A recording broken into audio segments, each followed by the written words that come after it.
nanomboka oviana ka ianao no nisy an'ity zavatra io? Nanomboka omaly manao ahoana ny fisehoan'izy io? mangididy be zany ao anaty maso dia malalay be dia izay no nahatonga izy. Dia inona zao ny fitsaboana efa nataonareo anio? Mbola tsisy ninina aloha hoe raha voesy izy ilay olona hoe sasaina raha voesy dia ampahotrahana dia atao aminazy raha voafily.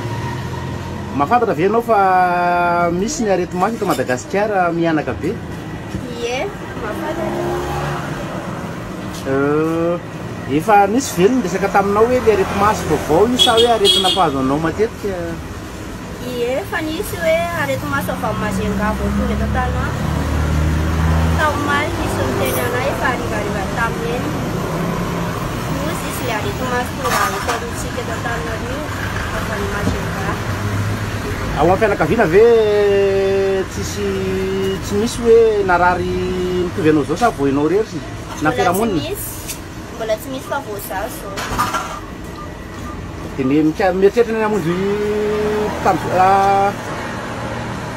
dokotera ve sa hoe hotsaboana zay mampetipety azy ihany?